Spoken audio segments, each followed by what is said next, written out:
Good evening. आज हम बात करते हैं एक्सेल की एक और फंक्शनैलिटी के बारे में जिसका नाम है डी सम। डी सम का फंक्शन क्या है? समटाइम हमारी रिक्वायरमेंट होती है कि हमें पर्टिकुलर डेटाबेस में से कुछ सेलेक्टिव फील्ड्स का कुछ क्राइटेरिया के बेस पे डेटा पिक करना होता है। तो हम क्या करते हैं, या तो हम सारे डेटा को कॉपी करते हैं और अनवांटेड डेटा को डिलीट करते हैं, या फिर हम उस डेटा को कॉपी करके क्राइटेरिया के बेस पे सम इफ, वीलुकअप, मैच, हम कुछ भी फंक्शन लगाते हैं। बट अब हम क्या करते हैं, सिंपली एक डी सम का फॉर्मूला यूज करते हैं और अपने काम को very quickly and accurately complete करते हैं। सो आइए ऑन द स्क्रीन हम देखते हैं कि डी सम का फॉर्मूला कैसे यूज करते हैं। तो गाइज यहां पे अभी हमारे पास एक छोटा सा एग्जांपल है। यहां पे हमारे पास है कुछ 5 प्रोडक्ट्स हैं, उनकी हमारी प्रोडक्शन की वॉल्यूम्स हैं, प्रोडक्शन नंबर्स हैं, सेल्स नंबर्स है, प्रोडक्शन की कॉस्ट है, सेल्स की वैल्यू है। सो आइए हम देखते हैं डी सम का फॉर्मूला हम कैसे ट्राई करते हैं। अभी क्या किया हमने, यहाँ पे एक सिंपली सम का फॉर्मूला पुट किया। सो ऑलरेडी हम एक और सम का फॉर्मूला लगा देते हैं। सेल्स वैल्यू पे सेल्स वैल्यू का हमने सिंपली सम लगाया तो हमारा रिजल्ट आ गया 3313।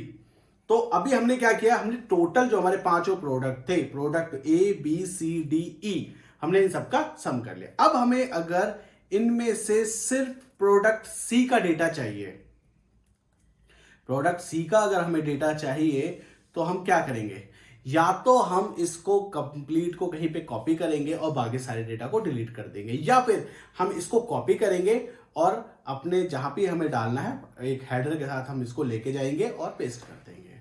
सो इसका एक सिंपल वे है कि हम डी सम का फॉर्मूला यूज करके इसको वेरी क्विकली कर सकते हैं। और ये हमने ऑलरेडी यहाँ पे फॉर्मूला पुट किया, हम देखते हैं फॉर्मूला कैसे पुट करते हैं।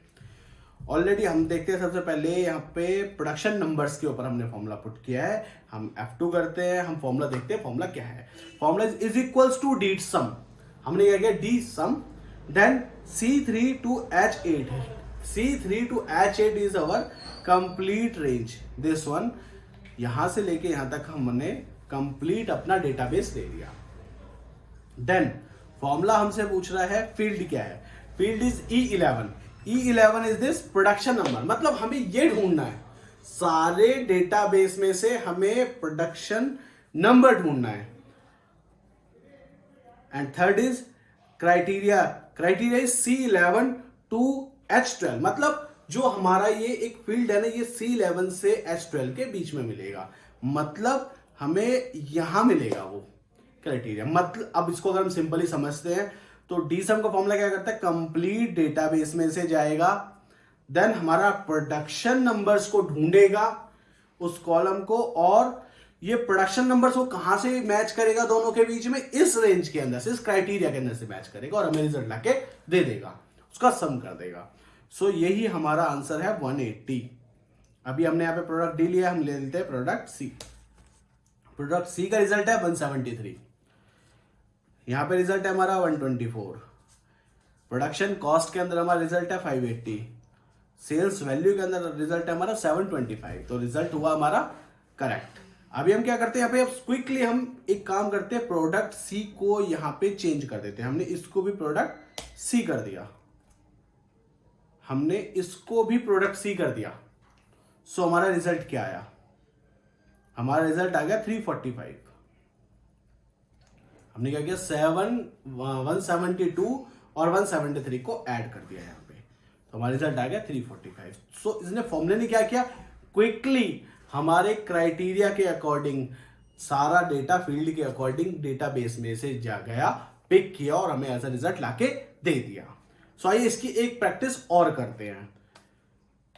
सो अभी यहां पे हमारे पास एक बिल्कुल बेस है एग्जांपल है, हम फॉर्मूले को स्टार्टिंग से लगाना सीखते हैं। सो हमें फॉर्मूले को, इस फॉर्मूले को डी सम के फॉर्मूले को लगाने के लिए सबसे पहले क्या ध्यान रखना है, सबसे पहले हमें हेडर उठाना है, एक रो हमें एक्स्ट्रा उठानी है, साथ में कॉपी करना है और यहां पे उसको कहीं पे भी पेस्ट कर लेना है। फिर जो हमारा नीचे वाली रो थी उसके हमें ब्लैंक रखना है, उसको हमें हमेशा ही ब्लैंक रखना है। उसके बाद हम सबसे पहले ट्राई करते हैं, नीचे फॉर्मूला लगाते हैं प्रोडक्शन कॉस्ट का, प्रोडक्शन कॉस्ट लगाते हैं is equals to D sum. Then अभी हमारा फॉर्मूला हमसे मांगता है डेटाबेस, तो हमने सेलेक्ट कर लिया अपना कंप्लीट डेटाबेस। देन हमसे फॉर्मूला मांगता है कि अब हमारा फील्ड क्या है, हमें क्या फील्ड ढूंढना है, तो हम कहते हैं हमें देखना है प्रोडक्शन कॉस्ट, देन कॉमा। अब ये हमसे पूछ रहे क्राइटेरिया क्या होगा। अब क्राइटेरिया के अंदर हमें एक बात ध्यान रखनी है, क्राइटेरिया हमारा ये हेडर प्लस 1 जो लाइन हमने नीचे लेके आए थे वो हमें लेके चलनी है एंड एंटर। हमारा रिजल्ट आ गया 2650। अभी यहां पे ऑलरेडी हमने फॉर्मूला पुट किया, टोटल सम इज 2650। हम इसका भी सम कर लेते हैं एक बार। इसका सम है 3313। सो अभी हमारा रिजल्ट आ गया 2650। डॉलर से हम इसको फ्रीज कर देते हैं बाय प्रेसिंग F4। यहां हमने इसकी रो फ्रीज कर दी, यहां हमने इसका अगेन डॉलर फ्रीज कर दिया। अब हम इस फॉर्मूला को ड्रैग कर देते हैं, Alt+S। अभी क्या हुआ, हमारा रिजल्ट आ गया। अभी हमने क्या देखा यहां पे कि ये हमारा टोटल आ गया। अब अगर हमें यहां पे प्रोडक्ट ए चाहिए तो हम यहां लिख देते हैं प्रोडक्ट ए। सो ये रिजल्ट आ गया हमारा प्रोडक्ट ए का। अगर हमें यहां पे चाहिए प्रोडक्ट बी, प्रोडक्ट बी का आ गया। अगर हम इसको ब्लैंक रखेंगे तो ये टोटल आ जाएगा। अभी हम एक काम करते हैं, यहां पे प्रोडक्ट ए को ही हम सारी जगह डाल देते हैं, पेस्ट कर देते हैं और हम यहां पे लिख देते हैं product A. Result is same. अगर हम यहां पे कर देते हैं प्रोडक्ट बी, सो रिजल्ट 0 हो गया। ठीक है, प्रोडक्ट सी कर देते हैं, सब सी हो गया। अब सी प्रोडक्ट के अंदर मैं सिर्फ एक लास्ट लाइन को सी में चेंज कर देता हूं। सो आंसर आ गया हमारा 165। ये हम यहाँ पे कलर कर देते इसको 165, 137, 420, 525। 165, 137, 420, 525।